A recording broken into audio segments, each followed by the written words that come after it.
Welcome back to Sunrise Daily. We're back here in Lagos and we have with us the former Vice President of Nigerian Bar Association, Mr. Ubani. Thank you for joining us. Thank you, my brother. So, Mr. Ubani, you've probably had an opportunity to go through the two documents. Now, there are other documents, there are other contestants, and over time we'll look at them. But let's look at these two that are out there.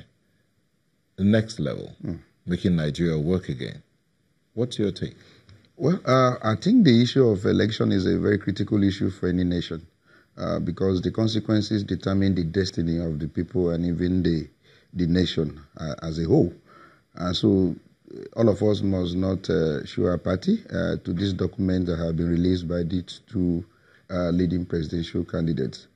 The slogan, take us to the next level, and the other man is to make Nigeria work again. What I did was to go through that of the current president.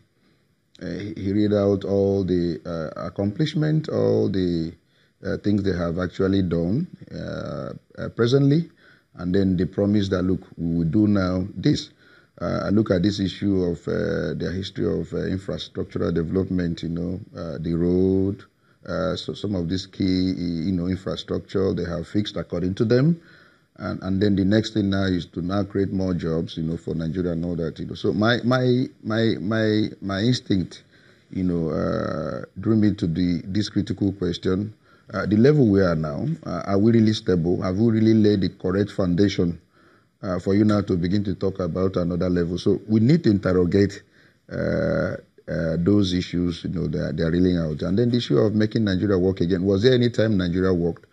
And then at what point did this cease to work? And then what are the things you are bringing to bear in order to actually make Nigeria to work? So these are critical issues that Nigerians must examine. Some of their statements are not yet complete. Maybe they are going to bring out some of the policy strategies later, how these things will be actualized, because one, the issue of funding is critical. If you are making all these promises and the revolutions you will cause in the system and the innovations you will bring to bear, we need to know how you generate money to fund these projects in order to accomplish them.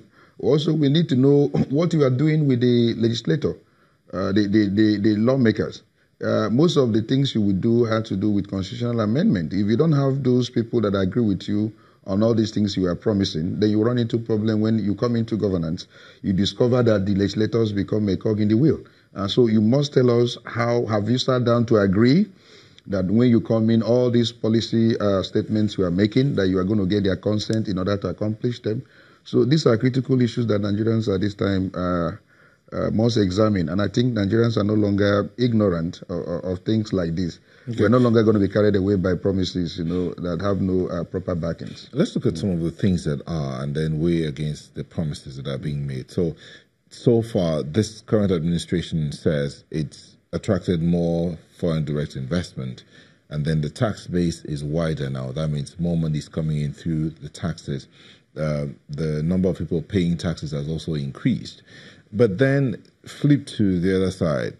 The PDP's candidate is promising a more inclusive governance. According to him, there'll be more income, not just for the government, but for the people as well. So if we're looking at the two, this one says, this is what I've done in terms of revenue generation, more foreign direct investment. That means more job opportunities are likely to come up. They're talking about 10 million jobs. The other one's talking about the fact that the way we're going to work, there'll be more income for both the government at the state and the federal, in other words, local government as well, and then 2 million jobs in an open economy.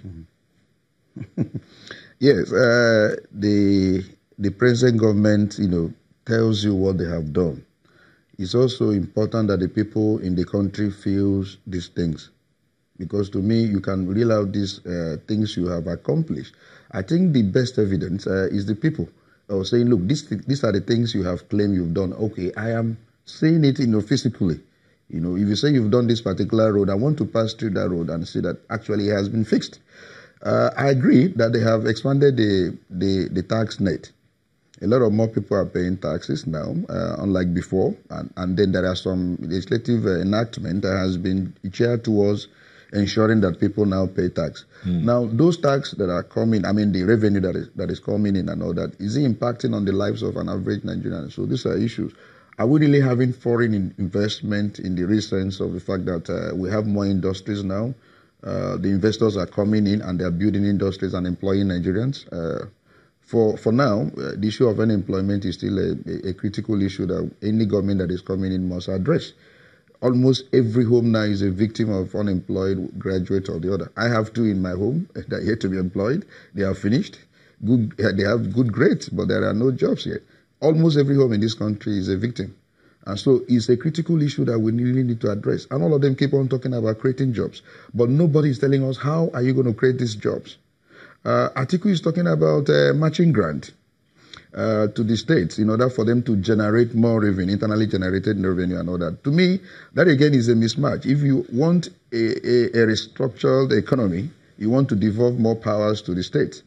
I don't see any issue of the federal now giving any handout to any state anymore. Issue of matching grant in order for them to generate. What the states are actually asking for in the recent of that devolution of power is that they want to generate their own resources and control it and pay certain amount of tax to the federal.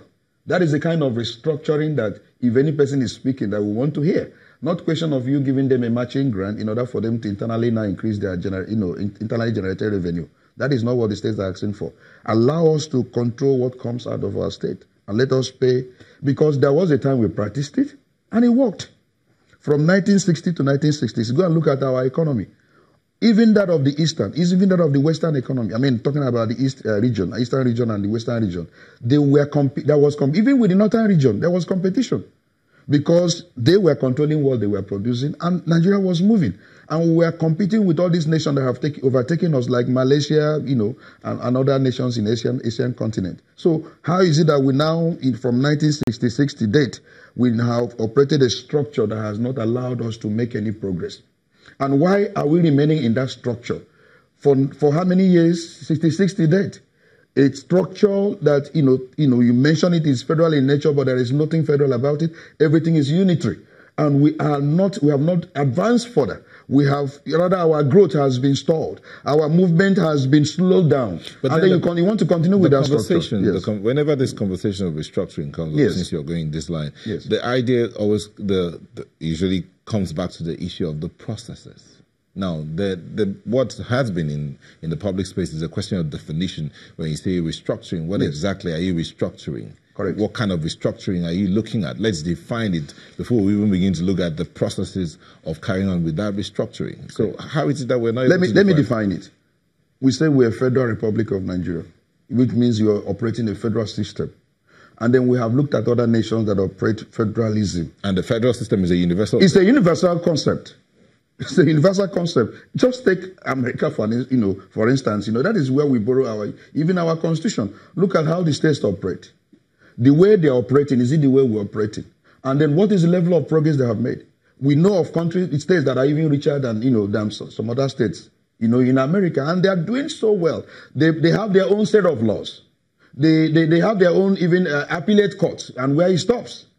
They control their resources, and they pay tax to the federal. And you see that America's economy is booming. Look at other nations to know that. But ours is that we were operating a system that was working. All of a sudden, the military came, changed that system. And even when we now, came into democracy, we have not changed, the system. We keep on operating the unitary system. The security apparatus is unitary. The issue of sharing money, you collect the money from the state, and then at the end of the month, you now give them a stipend. And that's why they cannot pay salary, the basic 30,000 naira and all that. Because they say, look, how much are you giving to us in the first place? Why don't you allow us to generate our resources and see whether we cannot be able to meet some of these basic obligations? So we cannot continue this way, and that is the truth. It is only a madman that does something that is similar and expect a different result. We have operated this structure for almost how many years now, and we have not made much movement. But the question then and then let me tell you about the issue of the process. The process is that we need to devolve powers, and it's a constitutional issue. Remove some of the things that are in the exclusive list and put it either in the concurrent or reserve. And you see this country start working again. The issue of power. How come that it is still a unitary system of you generate, you transmit, you distribute? Everything is at the central level. You generate, and by the time you transmit, you must have lost sizable number of megawatts. That if you are generating within your own community and knowing the needs of your community, the energy needs of your community, you transmit and distribute within that community. Why must I generate in this particular environment and now begin to go to one central place to go and put it? And in the process, you may even lose sizable number of megawatts. Why do I have to do all that? Why can't Lagos State determine its needs, energy needs, and distribute and generate and distribute? Why can't we do it that way? So I'm saying that the first place to start this issue of restructuring is constitutional thinking. Let's tinker with the constitution, remove some of those things that are in the exclusive list and put them in the reserve list or even in the concurrent list. Again, and see whether Nigeria will not work. The question of the legislature. Yeah. Will the legislature go along with all of that? That's why they need to go along. Whether the APC government or the PDP government, the legislature has a major role to play in all of that. Can I tell you this? Yeah. It is going to be for the benefit of everyone. It's not a question of somebody looking at issues or will be disadvantaged if we restructure this country. It's going to be to the advantage of every state in this country. Every state. There are so many mineral resources that are endowed, that are in the northern region, but the system does not allow them to tap it because of the over-centralized bureaucracy we're operating.